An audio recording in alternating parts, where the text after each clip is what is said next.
Okay, I hope this is good. I came to the passenger side because the lighting where I parked at is terrible over here.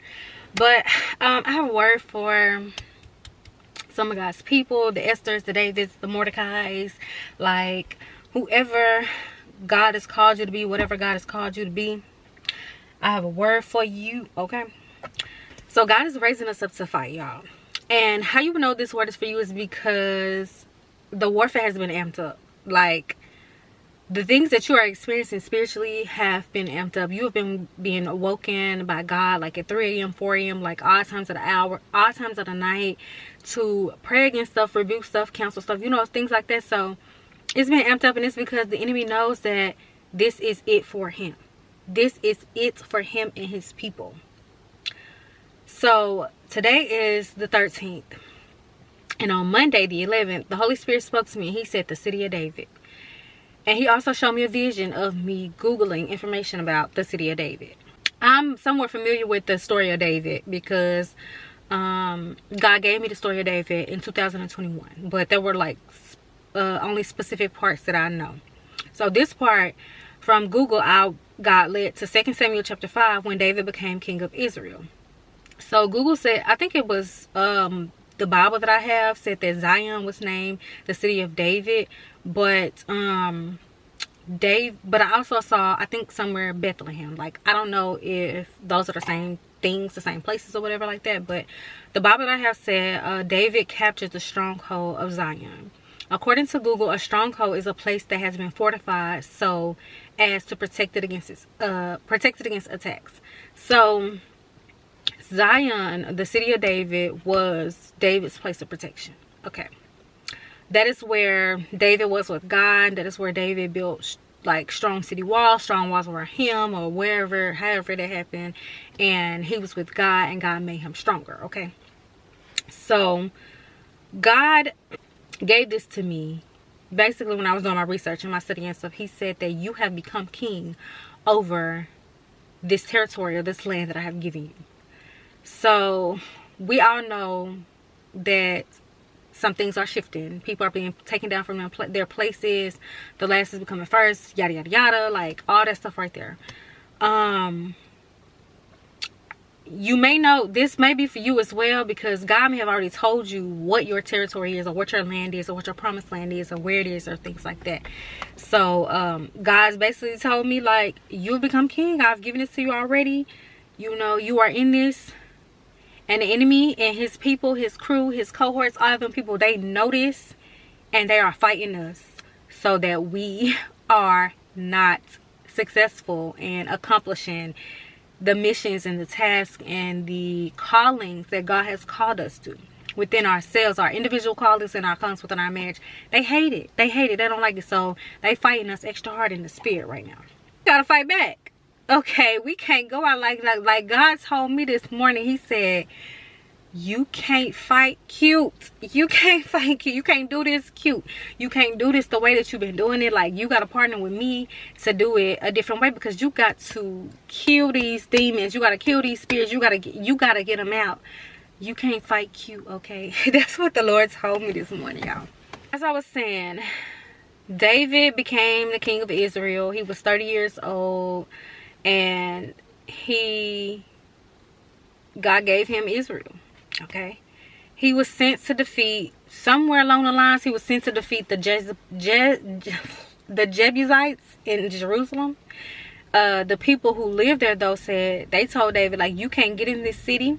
The blind, the crippled, the lame, they gonna stop you. You can't get in. You can't enter into this city. They thought David couldn't get into the city, okay?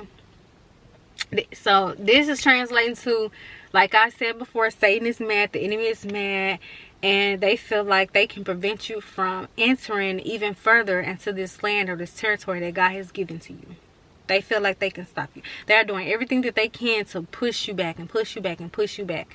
But we got to fight. We got to fight. We got to push back harder. I was watching this video. I think it was from Dominique Camilla, and she said, wear him out before he wear you out. We got to wear the enemy out before he wear us out, okay? We got to fight. Like, I was up at 4 something this morning, and then go back to sleep till after 6, and then I had to get up and get my child ready for school, and I ain't been back to sleep since then. And plus we went to bed late. So you gotta fight.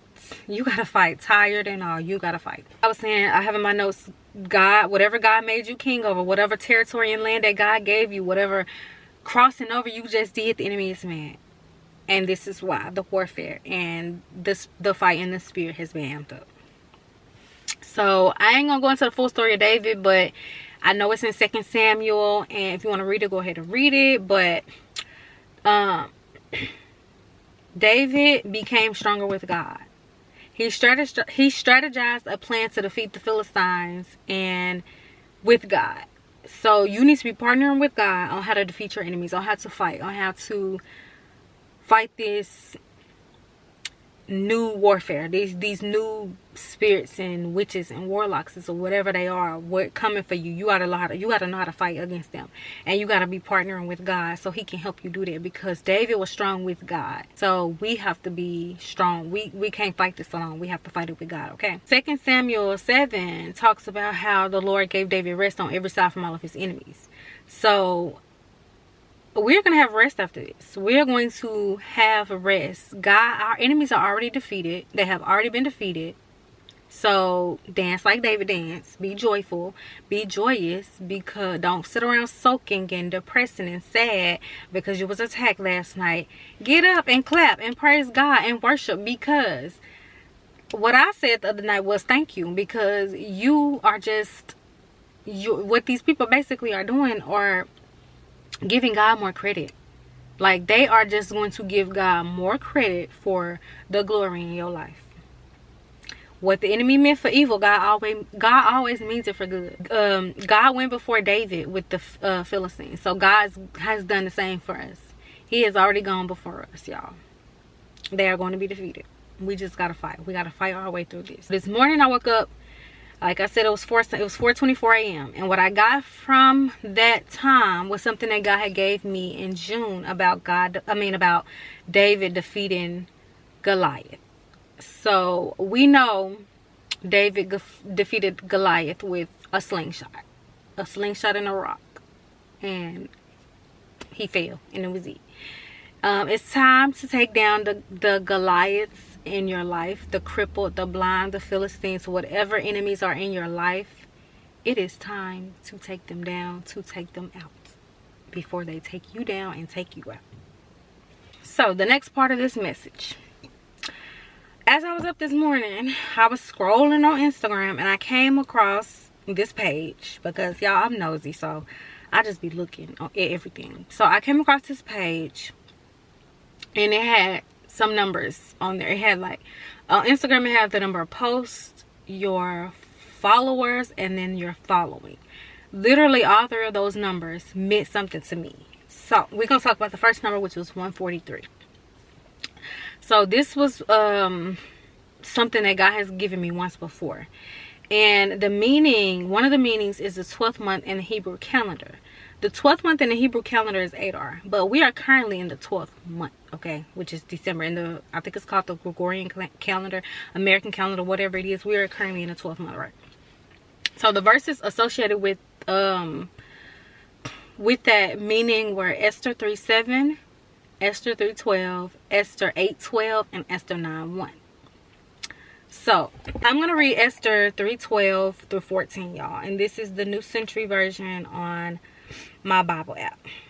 On the 13th day of the first month, the royal secretaries were called, and they wrote out all of Haman's orders. They wrote to the king's governors, to the captains of the soldiers in each state, and to the important men of each group of people. The orders were written in the writing of each state and in the language of each people. They were written in the name of King Xerxes and sealed with his signet ring. Letters were sent by messengers to all the king's empire, ordering them to destroy, kill, and completely wipe out the Jewish people, all the Jewish people. They meant young and old, women and little children too. It was to happen on a single day, the 13th day of the 12th month, which was Adar, and they could take everything the Jewish people owned. A copy of the order was given out to the law in every state, was given out as a law in every state, so all the people would be ready for that day. At the 13th day of the 12th month, even though there was Adar then, I did not find that funny. I mean, I did not find it a coincidence at all that God did this today on the 13th day of the 12th month. So how this another way this stuck out to me is because it mentions the orders were written in the writing of each state. On December the 9th, God gave me the number 1124, which means a writing in Greek Strong's Concordance. The Bible says that the enemy is sent to kill, steal, and destroy. And it literally says in verse 13 that letters were sent to all the kings ordering them to kill, destroy, and wipe out all the Jewish people. And it was meant to happen in a single day. So this kind of goes back to what I was relating with the story of David and how the enemy, how we are fighting, the warfare is turned up. These people literally will try anything to take you out. Like when I say take you out, I mean end of life. They will try to do that. They will try to do that spiritually. They may try to do it physically. Okay. And Esther's husband did this because he was deceived by Haman, which is another enemy in your life. Haman is another enemy in your life that's trying to take you out and is probably jealous of you because they don't want to see you elevate. Mordecai went to Esther with this news. Okay, I'm kind of like skipping around Esther because I ain't gonna do a whole backstory because y'all can read Esther. Okay. During the conversation in chapter 4 verse 14, Mordecai told Esther, if you keep quiet at this time, someone else will help and save the Jewish people, but you and your father's family will die. And who knows, you may have been chosen queen for such a time as this. In verse 16, Esther says, for my sake, do not eat or drink for 3 days or 3 nights, because Mordecai wanted Esther to go to the king, but you had to be called to the king. So Esther was like, we're going to fast for 3 days and 3 nights, her and her slave girls, and she wanted Mordecai and the Jews to fast as well so that she could approach the king. She was like, if I die, I die. So Haman found out about this. The enemy found out about this. And he made a plan against Mordecai to have him hung. But in chapter 7, he was hung on the same platform that he intended for Mordecai. So some of you have some Hamans in your life, like I said, who are literally plotting on you. And as I was typing my notes, I feel like this was kind of personal because Haman was close to Esther in the sense of she was queen and Haman was made the highest ranking of all the men by Esther's husband.